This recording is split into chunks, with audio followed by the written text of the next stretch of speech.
Everyone, so we got reports that Darvin Ham said he expects to take a look at 3 guard lineups with Dinwiddie, Reaves, and D'Lo alongside LeBron James and Anthony Davis. Now, of course, this has caused a bit of a stir.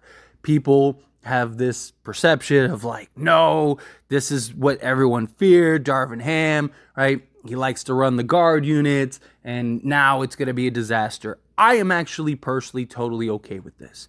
Now, I understand people have the reservations because of last season, and I'll touch on that more in depth here in a moment and make the comparisons, but this is nowhere near what we saw last season. In this case, you're talking about 3 sizable skill guards that all are very versatile, all could play on ball, all could play off ball, all can take pressure off of LeBron James and Anthony Davis. Going under the assumption that Spencer Dinwiddie isn't as bad as he's been in Brooklyn this season, and he's closer to what he was with Dallas, which I do believe he will be, given that, I mean, he had his most efficient season of his career playing alongside Luka. Right? Well, now he's going to play alongside D'Lo and Reaves and LeBron and Anthony Davis. I mean, he's going to have a field day out there. And now teams have to adjust to that. And these are still bigger guards. Talk about D'Lo, who's what, 6'3", 6'4". Talk about Austin Reaves, who's 6'5". Talk about Spencer Dinwiddie, who's 6'5". All have good wingspans, good size, good physicality, more so Spencer Dinwiddie, right? I understand Austin Reaves and D'Lo, they haven't been great defensively, especially Austin Reaves this year. Dorian Finney-Smith, we'll see if he can kind of get back to being that defensive player he has been in the past. If these 3 guys can buy in, lock in, and have some level of defense, then I'm all for it. Do I want them playing 40 minutes a game as 3-guard lineups? No, of course. But if you have units out there with these 3 alongside LeBron and AD, that opens and spreads the floor so much for those 2, because all 3 of these guards are offensive threats. All 3 of those guards can put somebody on an island and go to work. All 3 of those guards can shoot from the outside. Again, you're talking about 3 very skilled guards here as opposed to last season. Also, almost every team, name me a team in the league that doesn't run some 3-guard lineups. I mean, even Denver will run, Murray, KCP, and Brown, right? Like, they did it last year. They went small heavily. Look at the series against us. They were running Aaron Gordon at the 5 rather than like DeAndre Jordan and Thomas Bryant. Right? They were going small. Teams go small. Look at the Warriors run times 4-guard lineups. When they went on their championship runs, they were running 3 4-guard lineups. The Timberwolves, the Celtics, like all of these teams run multiple guard lineups. It's just what it is in today's NBA. But again, not all guard lineups are the same. This version of a 3-guard lineup is much, much better and bigger than last year's version. You look at last year when the Lakers were running 3-guard lineups, which also part of it, like look at last year's roster before the trade. It was all guards basically, right? It was so weird that in the offseason, right, after they went and traded for Patrick Beverley and everything, it was like, okay, a trade must be coming because we just have way too many guards and way too many of the same undersized, not super skilled guards. When you're talking about Spencer Dinwiddie, D'Angelo Russell, and Austin Reaves compared to Patrick Beverley, Russell Westbrook, and Kendrick Nunn, that's a big difference. All 3 of those guys are bigger than, D'Lo by himself is bigger than all 3 of these guys. And then you add in a Spencer Dinwiddie and an Austin Reaves. Pat Bev is 6 foot, 6'1", right? Kendrick Nunn, 6 foot, 6'1". Russell Westbrook is what? He's like 6'2", 6'3", something like that. So, but none of these guys could shoot elite. Patrick Beverley was the worst offensive player in the league. That's not an opinion. That was a fact when he was alongside us, when he was playing with the Lakers. Worst offensive player in the league. Kendrick Nunn was nearly unplayable, right? He was so bad, couldn't shoot, couldn't beat guys off the dribble, couldn't do nothing. Russell Westbrook and his inability to shoot, though he could be explosive, we have this which I completely get. Believe me, I have it to an extent too. But we have this sort of PTSD from last season of like, these three guys going combined 3 of like 30 from the field. And it's just like, oh my, are we really about to do this again? That's not the same situation. You cannot compare last season's guards to these 3 of D'Lo, Reaves, and Spencer Dinwiddie. They're just not comparable. You have so much versatility, so much size, all 3 of those guys can be 3-level guys. It's not even in the same stratosphere. None of these 3 you see on screen right now, Patrick Beverley, Russell Westbrook, and Kendrick Nunn, none of these 3 were legit 3-level guys, right? All of them had specific skill sets. The idea was like, okay, well, yeah, maybe if, Kendrick Nunn has had a 40% 3-point season, Beverly's been 38%, right? Russell Westbrook, you spread the floor, he just gets downhill. It just didn't work like that. They were undersized. We were getting torched by bigger teams. It was an absolute mess. Again, I want the Lakers to remain big. And obviously, it also depends on certain matchups and timing, right?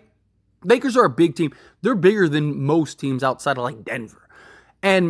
But you can get away with those 3, even when you do play Denver. And there is a unit out there where it is Murray, Brown, and KCP. Well, then that is a time where you can go Anthony Davis, LeBron James with our 3 guards, right? And kind of match up with them, right? We've tried to go big in those units and we get torched, right? I mean, they did it against us the other day and they're just too quick we had Rui out there and he's just getting beat by everybody. It's just to have our guards that can match their size, because that's the difference, right? You look at their guards, all 3 of those guys are like 6'4" to 6'5". So it's like, yes, they can get away with 3 guard lineups. And they could put those 3 guards alongside a Jokic. Because now it's like those 3 guys are the size of, most 2s and some 3s in this league. Well, now the Lakers have that. So they can match that. And you have that skill set and that versatility. And you're putting that alongside LeBron James and Anthony Davis, which is going to open things up for them because you're going to have to contend and keep bodies on all 3 of those guys, which means LeBron James and Anthony Davis, you're not going to be able to defend them the way you've been able to. You're not going to be able to keep them at bay the way you've been able to. That's going to open the lane. That's going to open up the offensive schemes that we've been running that just at times don't work because we don't have enough. Spencer Dinwiddie is going to, I think, fit beautifully in those 3 guard lineups with LeBron and AD. Again, you don't want to, unless it's just like an incredible lineup, which it very well could be, right? If they're just like blowing teams out with that unit, then yeah, you run it. But realistically, I think it'll be one of their better lineups, genuinely. But again, certain matchups, certain teams, or certain scenarios, you don't want to just force that issue, right? If Denver, right, you're out there and Denver has Jamal Murray, KCP, Michael Porter Jr., Aaron Gordon, and Jokic, well then yeah, you don't want to go with D'Lo, Reaves, Spencer Dinwiddie, LeBron, and AD, right? Because you're just lacking size there. So in that case, yes, you do want to go if Jared Vanderbilt is healthy. I would go in that matchup like D'Lo, Spencer Dinwiddie, Vando, LeBron, and AD to kind of match up size-wise and defense and things like that. But when they go and they have their unit where it's like, okay, let's move Aaron Gordon to the 5 and let's move, or let's bring in Brown and let's go that small ball lineup that they like to run and do that, spacing and all the pace and all that stuff. Well, now we can match that. Now we can go and say, okay, well, we're going to match your sizable guards with our sizable guards rather than we're going to match your sizable guards with our 3 6-foot guards. It's just, again, it's not comparable. These 3 guys each have very similar, very high quality skill sets, right? I'm not saying that these 3 guys are, 3 of the best guards in the league or anything like that, but they are very talented. They are very skilled. And assuming that all 3 can shoot efficiency, Austin Reaves has really had his struggles this year. He's been kind of hot and cold shooting the 3 ball. D'Lo has been far and away our best high volume 3-point shooter. So if he can continue to shoot the 3 ball, Spencer Dinwiddie can come in he can get, even if he doesn't get to like 40, 41%, if he could just be, 37 to 38%, well, now he's a valuable weapon out there off ball. And his ability to make plays, get into the paint, you leave him on an island, he's going to exploit that and dominate that matchup, as we saw with Dallas. It's why he had so much success with Dallas, because Luka just draws so much attention. Most of the time, Spencer Dinwiddie was getting to go one-on-one or was left wide open, and he was hitting those shots. If that happens, well, now that's good. You have guys like D'Lo. You basically would have three guys that could all initiate the offense. You don't have to wait, right? The Lakers lead the league in pace, and they like to get out in transition. Having these three guys out there is just going to elevate that even further, because now you see at times, we'll go relatively big, and then Christian Wood gets in, and he's like, okay, I need to find the guard, right? No, it's like, if any of you get it, go. And that means all five of those guys, because Anthony Davis can get the ball and go coast to coast. So if you have these three out there with LeBron and Anthony Davis, you're going to be able to just run on teams, and you're not going to have to wait and stand pat. You're going to be able to pick up that pace. You're going to be able to run those 5-out units. You're going to be able to run 4-in or 4-out, 1-in offenses. You're going to be able to switch things up and change things to always keep the defense on their toes. You can run pick and roll with all three of these guys and LeBron James and Anthony Davis. So now it's like whoever has the ball is always a threat. Oh, and by the way, all the guys on the court that are off ball are always a threat. You can't leave D'Lo wide open if Spencer Dinwiddie has the ball. You can't leave Austin Reaves wide open if Spencer Dinwiddie has the ball. If Spencer Dinwiddie and D'Lo don't have the ball, you can't leave them wide open if Austin Reaves is initiating the offense. So you're going to be able to push the pace better. You're going to be able to just go and get in your offensive sets immediately, because you're not going to have to worry about okay, well, Rui has the ball and he's, he doesn't want to bring the ball up, so he's looking for the guard. Oh, there's no guard. Okay, let me slowly bring the ball up so I don't lose it. No, it's like, get the ball and go. Let's go. Push it. Let's go. Get the kick out pass, right? Get out in transition before the defense can get set. You're going to have, this is completely different. I talked about this when we got Spencer Dinwiddie. I even said I wouldn't hate if they started Spencer Dinwiddie over like a Taurean Prince. I think that they should stick to the Rui thing and stuff, because I think some matchups he can kind of be okay with that.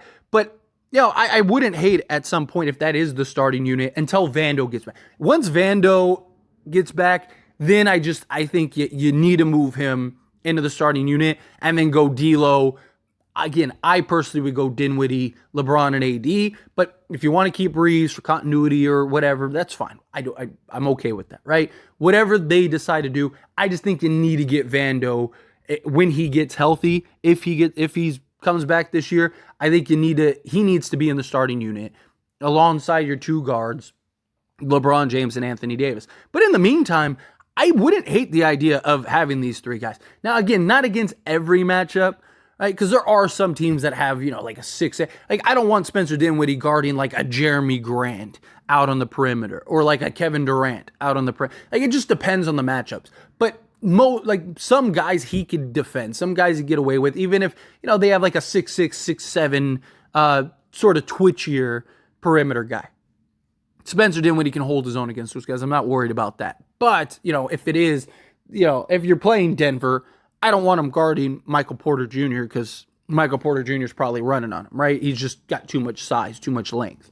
So again, I think it depends on the matchup. But I'm totally okay with 3 guard lineups. I don't think it's as big of a deal. I know people are freaking out, but I think a lot of that is just the memories of last season, which I get. But anyway, as always, this is a discussion. Pass the question on you. Let me know your thoughts and opinions down in the comments below. Do you agree with me? Disagree with me, or somewhere in between? Are you kind of like, let's wait and see how it looks, what it plays out as? Again, and that's kind of another big thing, right? Let's wait and see. Now, what if it is incredible, right? And everyone's like, no, we can't do that. And how do you know unless you try it? I'm not saying if it's not working, you just keep sticking with it in hopes that it will. But what happens if we do run that out there and we're just blowing teams out, right? At least in those units. To be shocked. Again, you talk about 3 very versatile, very skilled guards that it's not anywhere close to what you saw last season. But again, let me know your opinions down in the comments. That being said, if you haven't liked this video, hit that like button. Helps me out a lot. Lets me enjoy these types of videos, and I truly appreciate it. If you're not subscribed to the channel, hit that subscribe button. Turn on the bell notifications. Appreciate y'all. See you in the next one. Thank you.